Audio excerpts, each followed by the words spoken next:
Hello, alors dernière vidéo, donc comme la dernière fois, je vais vous montrer d'abord le cahier des charges, vous expliquer le cahier des charges pour le mini projet, et puis ensuite vous faire une petite démo. Alors première chose, on va utiliser donc un autre shield de la carte Arduino qui est celui-ci. En fait, c'est un shield qui est composé, alors assez simple. Ici, on a une LED test comme la dernière fois, qui est la LED 13. Ici, vous avez deux boutons, bouton 1 et bouton 2, qui sont respectivement reliés ici sur les pads 2 et 3 de l'Arduino. Au centre, vous avez une LED RVB, donc une LED 3 couleurs, pilotable en rouge, en vert et en bleu. À chaque fois qu'ils sont reliés à des sorties MLI, donc PWM du microcontrôleur.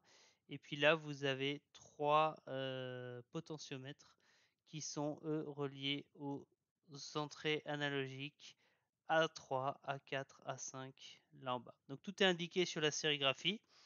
Voilà, ici je vous montre le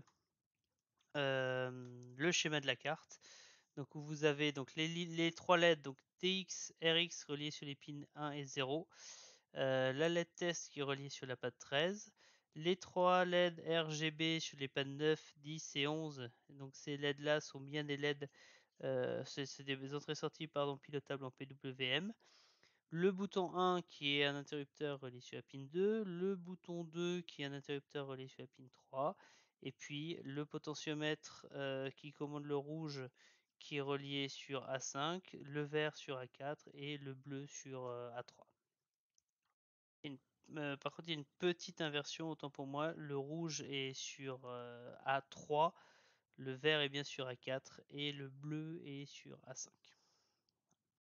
Au niveau du cahier des charges, ben on va vous demander de commander la LED RGB de trois manières différentes et de pouvoir passer d'un état à l'autre, soit avec les potentiomètres directement, donc ça c'est le réglage par défaut, soit avec la liaison série, soit avec les proms.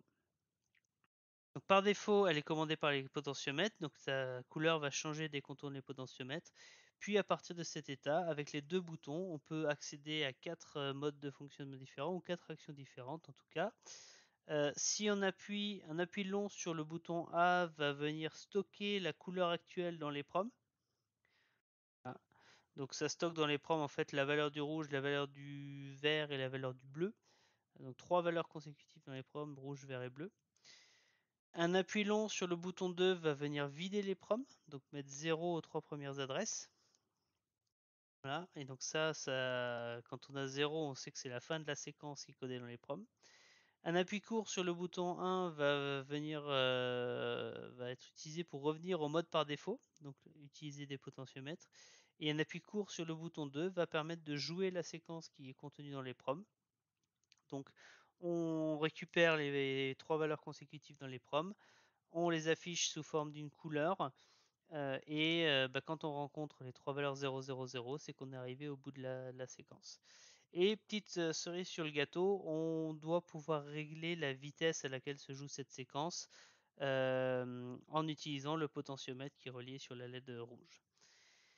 Et dans tous les cas, le pilotage par les liaisons série, il est prioritaire. Et donc ça se fait simplement avec des caractères. Donc là, on a un petit code, hein, M pour violet, I pour indigo, B pour bleu, etc., etc. Donc vous envoyez le caractère correspondant et la LED doit s'allumer de la bonne couleur. Et donc ça, c'est prioritaire sur tout le reste. Petite démonstration du résultat attendu du coup. Voilà. Elle est là. Alors le premier élément, c'est le pilotage avec les potentiomètres. Donc vous voyez la petite LED au milieu, ça c'est le potentiomètre du rouge. Ça c'est le potentiomètre. Je vais essayer de voir la LED quand même. Ah, c'est pas évident. Peut-être comme ça. Voilà, ça c'est le potentiomètre du vert, ça c'est le potentiomètre du bleu. Hein. Ensuite, ce qu'on peut voir, c'est l'idée de la sauvegarde dans les proms. Donc on va commencer par vider les proms. Je reste appuyé sur le bouton 2. Voilà, puis après, je veux afficher du rouge, par exemple. Hop, du rouge. J'appuie longtemps sur ce bouton-là. Puis je veux afficher le vert. Je rappuie longtemps sur ce bouton-là. Puis je veux afficher le bleu. Hop, je rappuie longtemps sur ce bouton-là. Voilà, donc là j'ai la séquence RGB qui est stockée dans les proms normalement. Donc si j'appuie sur le bouton numéro 1, je crois c'est ça, il devrait jouer la séquence qui est dans les... non, pardon, le bouton numéro 2, il devrait jouer la séquence qui est dans les proms. Donc rouge, vert, bleu. Parfait. Ici, je peux jouer un peu sur la vitesse. Donc là, je vais essayer de le mettre super rapide. Voilà, bah, c'est tellement rapide qu'on le voit pas. Rouge, vert, bleu. Voilà. Et puis, si j'augmente ici, je vais avoir la séquence, mais de manière un petit peu plus longue. Rouge, vert, et hop, on accélère.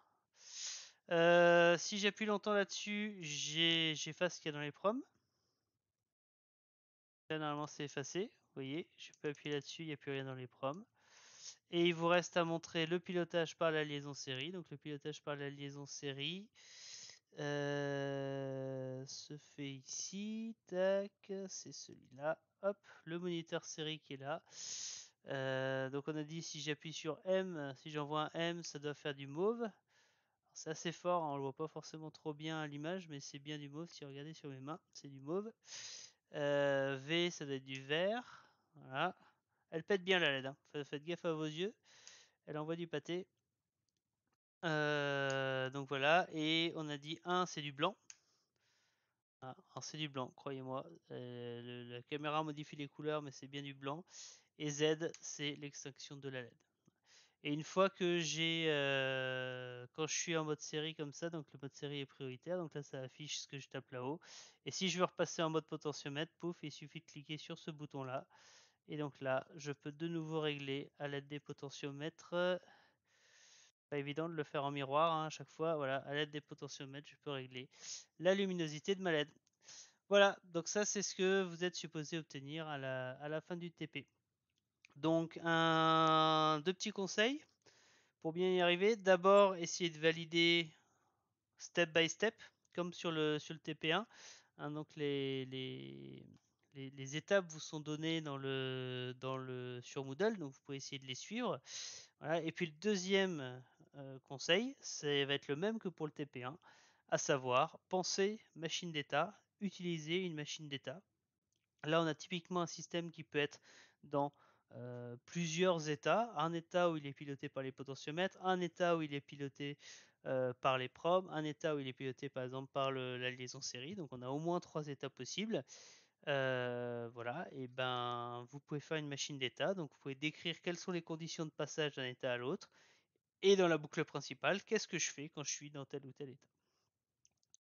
Voilà, bah, je vous souhaite bon courage. J'espère que vous allez obtenir le résultat que vous voulez et que vous aurez une belle LED pilotable, une belle LED RGB pilotable. À bientôt.